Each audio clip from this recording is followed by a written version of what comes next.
जिंदाबाद जिंदाबाद जिंदाबाद। विधानसभा मिल्कीपुर हमारे हृदय में रहता है और मिल्कीपुर के लोग बहुत ही स्वाभिमानी हैं। जिले में 5 विधानसभाएं हैं, लेकिन मिल्कीपुर का मिजाज अन्य विधानसभाओं से अलग है।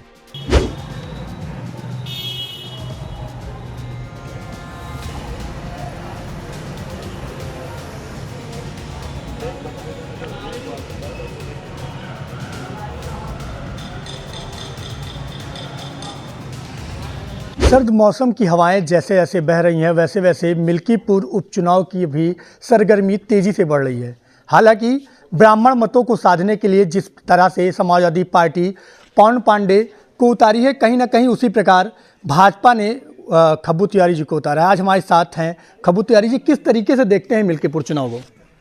देखिए, मिल्कीपुर का चुनाव भारतीय जनता पार्टी के देवतुल्य कार्यकर्ताओं ने और सर्व समाज ने अपने हाथ में ले लिया है।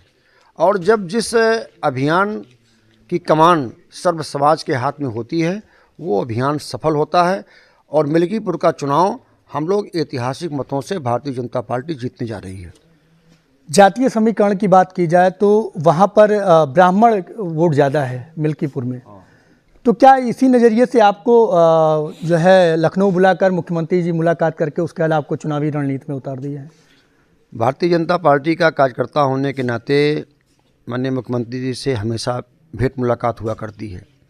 अब ये चुनाव का समय है, इसलिए इस भेंट मुलाकात को लोगों ने बहुत प्रमुखता से रखा, लेकिन हमेशा मुलाकात हुआ करती है। माननीय केशव जी से मुलाकात हुआ करती है, ब्रजेश पाठक जी से मुलाकात हुआ करती है, भूपेन्द्र चौधरी जी से मुलाकात हुआ करती है। पार्टी के सभी जो शीर्ष नेता हैं, सबसे हमारी मुलाकात हुआ करती है।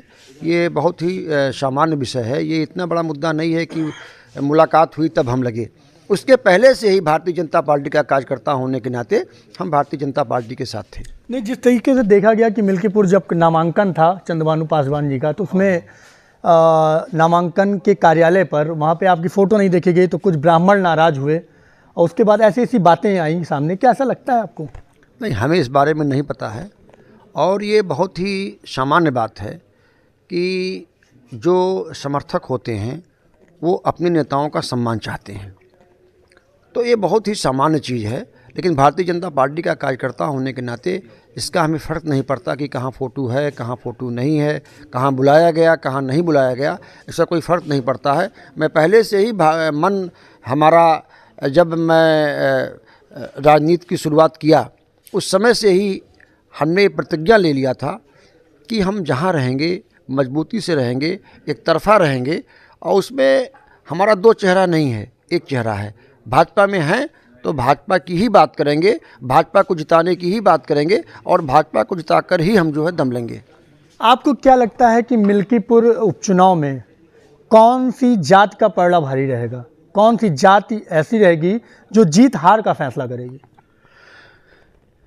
मिल्कीपुर का उपचुनाव सर्व समाज के लोगों ने अपने हाथ में ले लिया है।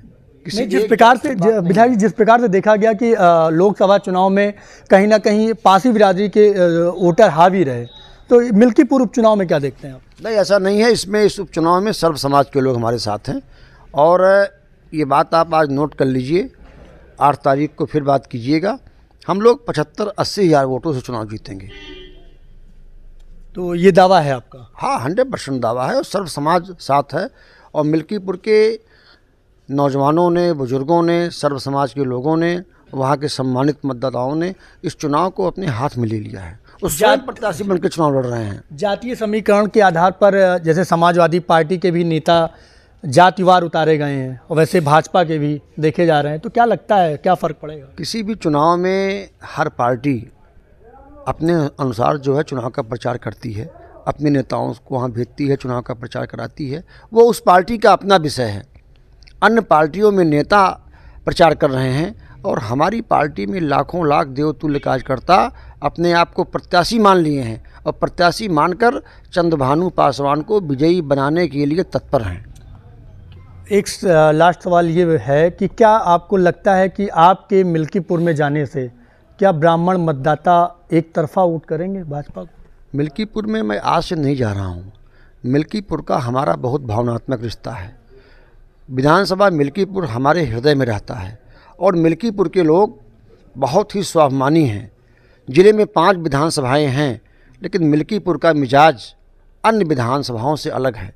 वहाँ के लोग स्वाभिमानी हैं, वहाँ के लोग कर्मठी हैं, वहाँ के लोग जिसको प्यार करते हैं, जिसको मानते हैं तो 100 में 100% मानते हैं। निश्चित रूप से वहाँ के सर्व समाज के लोगों ने, लोग कह रहे हैं ब्राह्मण समाज तो भारतीय जनता पार्टी के साथ है ही है। सर्व समाज के लोगों ने जिस प्रकार से हमेशा आज 20-22 सालों से हमको अपना आशीर्वाद दिया है, मैं सभी का बहुत बहुत आभारी हूँ। और सभी लोगों से मेरा निवेदन है कि सभी लोग भारतीय जनता पार्टी के प्रत्याशी चंद्रभानु पासवान को जिताएं और इनकी जीत से मैं समझता हूं कि मिल्कीपुर का सर्वांगीण विकास होगा। और सर्वांगीण विकास तो होगा ही होगा। मिल्कीपुर विधानसभा अयोध्या जनपद का एक हिस्सा है। जब अयोध्या की बात आएगी तो मिल्कीपुर की बात जरूर आएगी। तो मिल्कीपुर की जीत ऐतिहासिक जीत हो, ये मैं वहाँ के लोगों से निवेदन कर रहा हूँ। अब विधायक जी, एक लास्ट सवाल ये बनता है कि क्या मिल्कीपुर में राष्ट्रवाद हावी होगा या परिवारवाद? मिल्कीपुर में राष्ट्रवाद हावी होगा और मिल्कीपुर के लोगों ने तय कर लिया है कि मिल्कीपुर की सम्मानित जनता भगवान राम के साथ है, सनातन परंपरा के साथ है और जो इस देश और प्रदेश को उत्तम देश और उत्तम प्रदेश बनाने के लिए तत्पर है, ये उनके साथ है। मिल्कीपुर की जनता मोदी जी के साथ है, मिल्कीपुर की जनता योगी जी के साथ है और मिल्कीपुर की जनता भारतीय जनता पार्टी के साथ है। ये हम लोग चुनाव में यहाँ पे देख रहे हैं। तो क्या ऐसा लगता है कि भारतीय जनता पार्टी जिस प्रकार से लोकसभा चुनाव में कहीं ना कहीं हौसला नहीं मिला उसको, क्या इसका बदला मिल्कीपुर चुनाव को जीत कर लेना चाहेगी वो? नहीं, बदले की बात नहीं है। भारतीय जनता पार्टी के लोग बदले की राजनीति नहीं करते। जो उनका झूठ का पुलिंदा था, संविधान के नाम पर खटाखट या तमाम ऐसे मुद्दे लेके झूठे आए थे, उसको जनता जान चुकी है। जनता जान चुकी है कि मोदी जी, योगी जी, देश की सरकार, प्रदेश की सरकार ही उत्तर प्रदेश का विकास कर सकती है। इस बात को जनता बखूबी जान गई है और भारतीय जनता पार्टी की जो यहाँ पे प्रत्याशी हैं उनको जिताने के लिए तत्पर है। तो ये हमारे साथ थे इंद्र प्रताप तिवारी उर्फ खब्बू तिवारी, जो पूर्व विधायक रहे गोसाईगंज से, और इन्होंने साफ तौर पे कहा कहीं ना कहीं मिल्कीपुर का चुनाव परिवारवाद पे ना जाकर राष्ट्रवाद पर एक अहम मुद्दा रहेगा और इसी पर कहीं ना कहीं जो सर्व समाज है वो कहीं ना कहीं विकास को लेकर, और जो मिल्कीपुर में जो राजनीति समीकरण है तो कहीं ना कहीं सर्व समाज के लोग इस राष्ट्रवाद की नीति को लेकर वोट करेंगे। हालांकि देखना यह होगा कि 8 तारीख को जो फैसला आता है तो कौन जीतता है और कौन हारता है।